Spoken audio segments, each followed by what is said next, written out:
Manchester City in that conversation as well. I'm sure he's having other conversations for sure, because he is quality. And you talk about, okay, who else is out there? Marc Guéhi is right in that top list of centre-backs in world football right now, where you think, okay, we can get him at a good price. He's quality. He brings something to every team. So he is all of those things.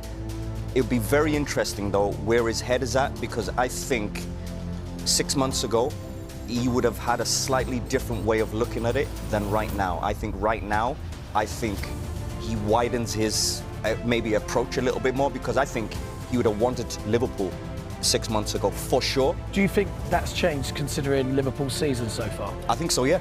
Absolutely, yeah. I mean, if I'm in his shoes, I'd look at it, because you've got to be playing Champions League football at least next season, haven't you? Exactly, yeah. Because he's at the stage where, what is the next step? The next step for Marc Guéhi is Champions League, is competing at that level consistently.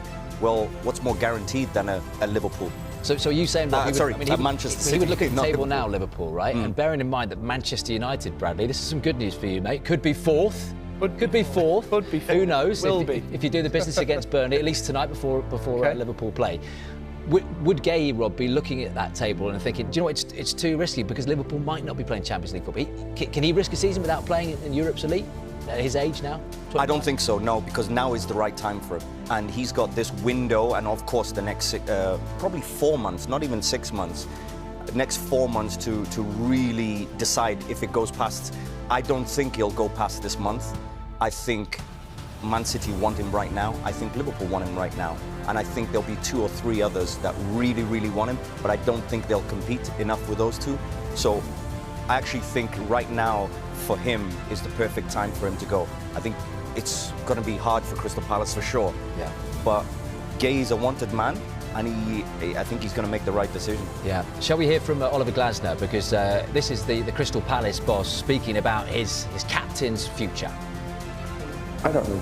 Honestly, I don't know what will happen, and I bet you these injuries can happen. You never know, but I know Marc will play tomorrow. I expect to be trained, but I don't know what. Reece, you are desperate to keep him, as I think you speak for a lot of Crystal Palace fans because of the money per place, and you've got a lot of places to climb in that table now. How do you replace Marc Guéhi? That's really difficult. I think for a club like Crystal Palace, you don't necessarily replace him man for man. I think our recruitment's been pretty spot on. Maxence Lacroix, what a great signing that was. Daniel Munoz on the right, and a lot of that was done by Dougie Friedman when he was a sporting director, and obviously he's moved on now. So there is a sense of worry around who is now in charge of identifying those targets. So there is a worry replacing Guéhi. I think to an extent, maybe you don't. You adapt and you find a different style. But I think he's not, a cut and clear case where you just replace him outright for us.